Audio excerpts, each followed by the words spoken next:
이번에는 자식의 문제는 부모의 문제를 알려주고 있다라는 내용에 대해서 이야기해 보겠습니다.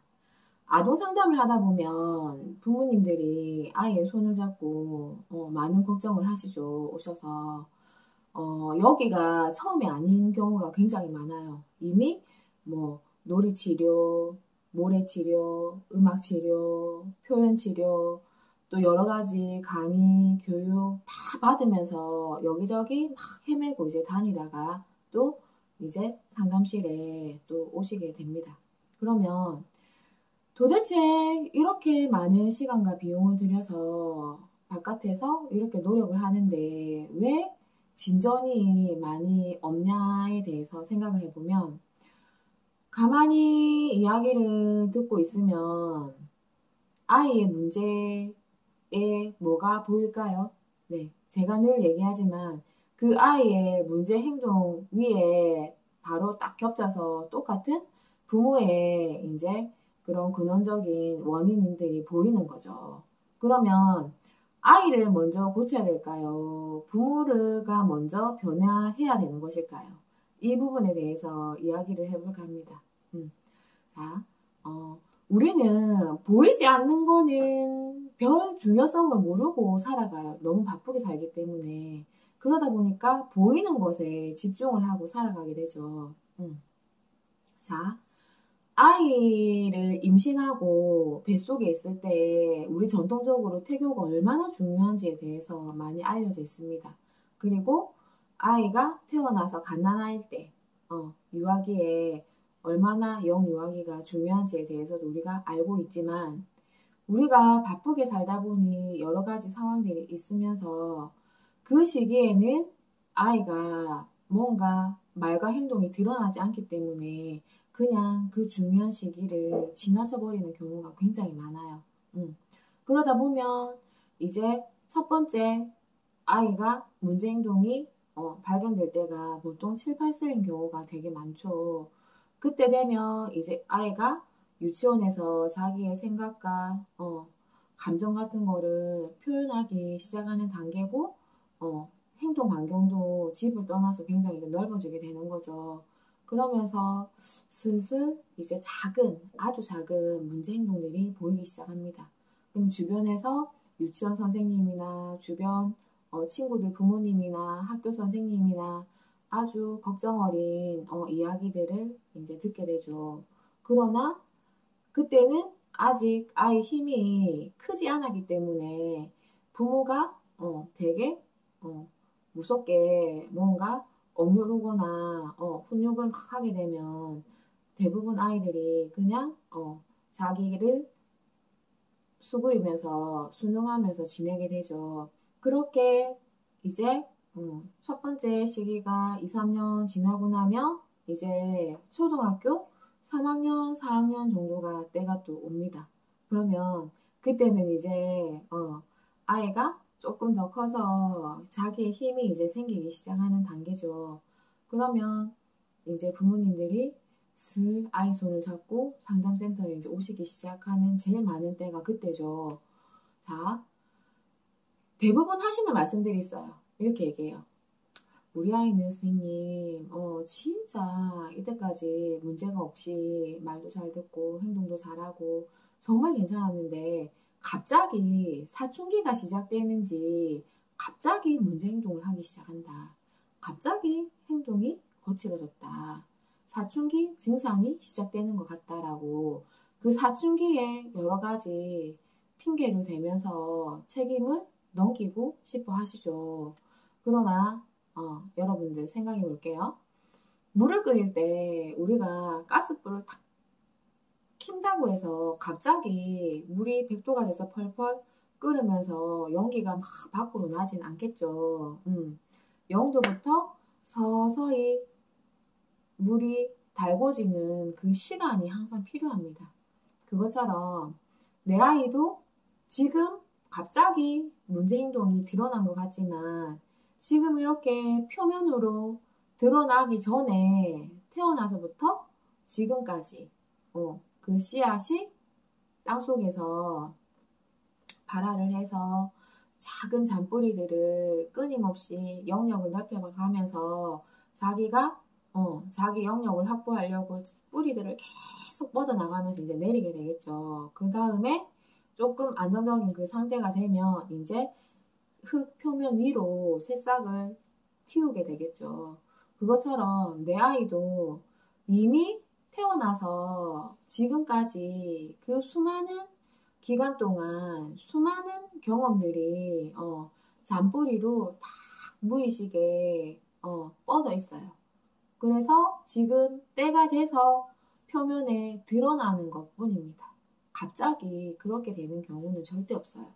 그래서 많은 부모님들이 꼭 명확하게 아셔야 될 게 그냥 일주일에 한 번씩 상담센터에 내가 데리고 와서 뭐 1시간 상담하는 걸로 문제가 해결될 거라고 생각하시면 절대 안 되겠죠.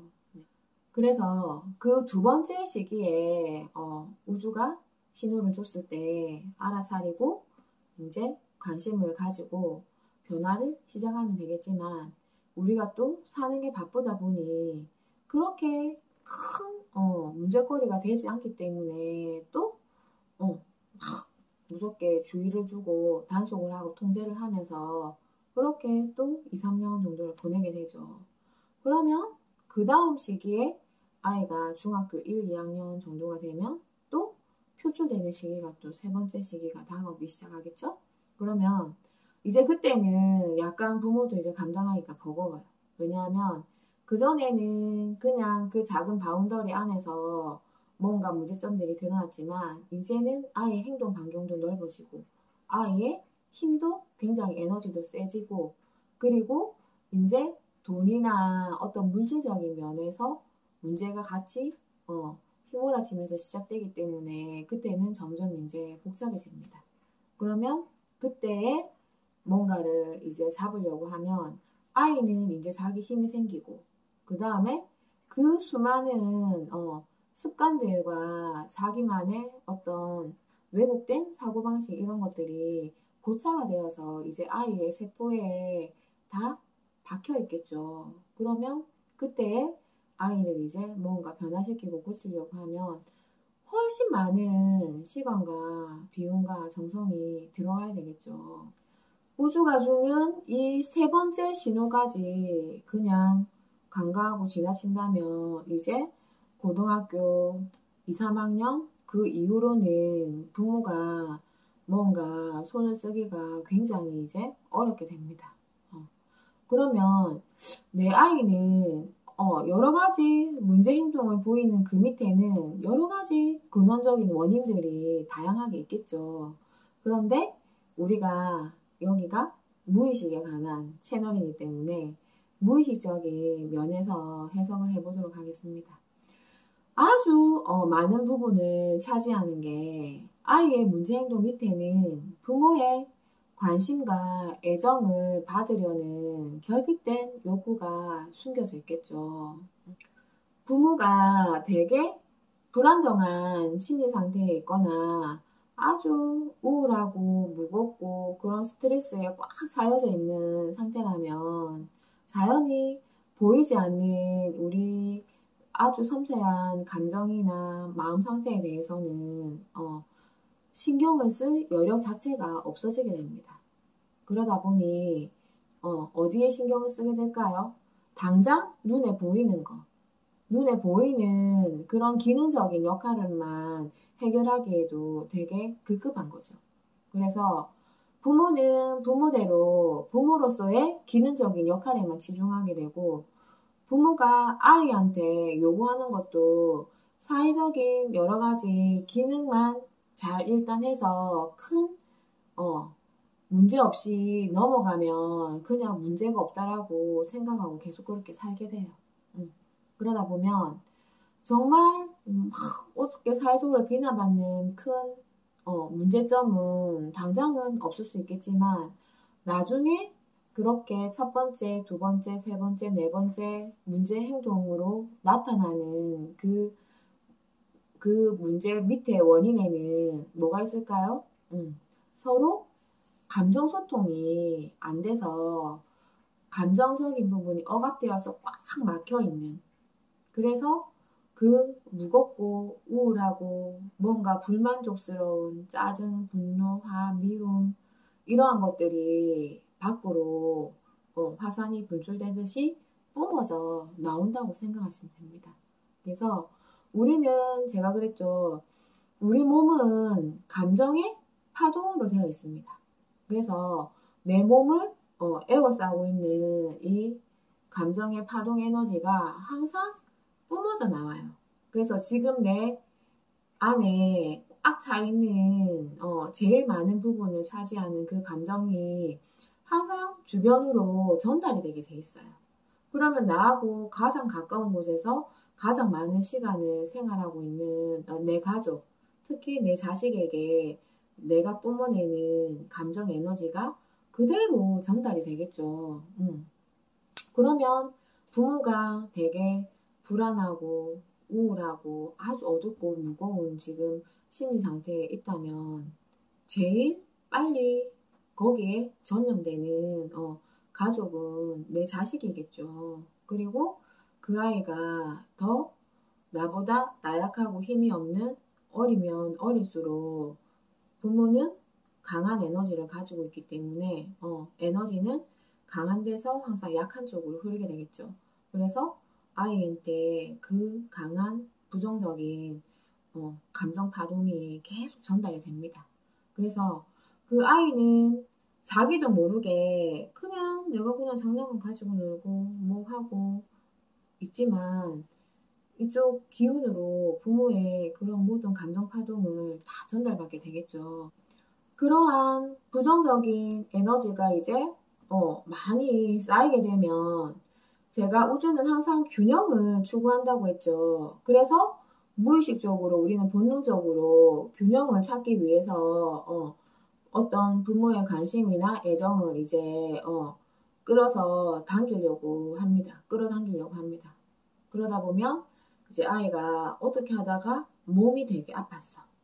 아니면 어떤 사건, 사고를 당했거나 아니면 어떤 문제 행동을 일으켰을 때 보통 때는 막 살기 바빠서 나한테 관심을 안 주던 부모님들이 갑자기 관심을 집중하게 되고 또 뭔가 걱정도 해주고 보살핌도 해주고 돌봄도 해주고 그러한 좋은 느낌을 받게 되면 아이는 다음에 또 뭔가 마음이 허전하고 내가 비어있다라고 생각했을 때 그런 느낌이 들게 되며 무의식적으로 내가 앞전에 썼던 여러 가지 그 경험들 중에서 비슷한 방법들을 자꾸 반복해서 또 쓰게 되는 것이죠. 예.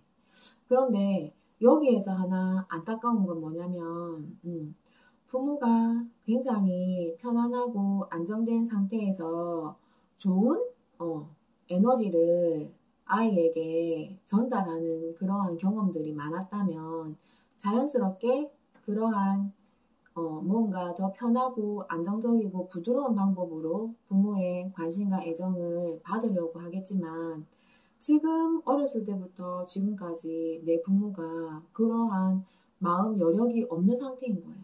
그래서 계속 부정적인 에너지 뿜어내는 게 분노, 모화, 미움, 짜증, 그런 것들만 자꾸 뿜어내는데 익숙해져 있으니까 아이도 그게 그렇게 부정적인 에너지라는 거를 자기가 인식을 못하고 그 에너지가 되게 익숙한 거예요. 자기한테는. 그러면 우리는 본능적으로 자기한테 익숙한 방법을 습관적으로 편안하게 느끼겠죠. 그러다 보면 부모가 막 과하게 걱정을 하고 간섭을 하면서 이제 또 문제행동 일으킬까봐 통제를 하고 하는 것들이 부드럽고 따뜻하고 그런 긍정적인 그런 감정 에너지는 아니지만 그래도 뭔가 그러한 것들이 자기는 되게 익숙한 감정들이기 때문에 그거라도 받아서 자꾸 채우려고 하는 거죠. 그러면 자꾸 부모로부터 그런 걱정, 뭔가 짜증, 간섭과 통제 이러한 에너지라도 끌어서 자기가 자꾸 채우려고 하는 그러한 반복적인 그런 하나의 패턴이 형성되는 거죠. 그런 부분들이 되게 안타깝죠. 그래서 가장 좋고 편한 방법은 뭘까요? 내 아이의 문제 행동을 일으킨 다음에 그거를 막 해결하기 위해서 바깥으로 찾아다니는 것보다는 그 전에 미리 예방 차원에서 네, 내 감정이 어떤지, 요즘에 내 심리 상태가 어떤지, 내 스트레스 관리부터 부모가 하는 게 최우선이 돼야 됩니다. 왜냐하면 내가 안정되고 부드러워지는 그런 심리 상태에 있으면 있을수록 나의 이 안정된 편한 파동이 내 자식한테 바로 전달되기 때문이죠. 그러면 내가 먼저 편안해지고 안정적이 되면 내 아이는 뭐 두말할 거 없겠죠. 바로 내게 전달이 되기 때문에. 그럼 내 아이도 편안하고 안정감을 느끼는 건 당연한 이야기입니다. 자, 그러면 문제 행동을 일으킨 아이의 해결 방법을 찾으러 다녀야 될까요? 아니면 제일 아이한테 근원적인 에너지를 전달해주는 부모인 우리가 먼저 안정적이고 편안한 마음 상태를 먼저 가져야 되는 것일까요? 이 부분에 대해서 우리가 정말 정말 많은 시간을 들여서 깊이 생각해 보고 관리를 해야 되는 우선적인 부분인 거죠.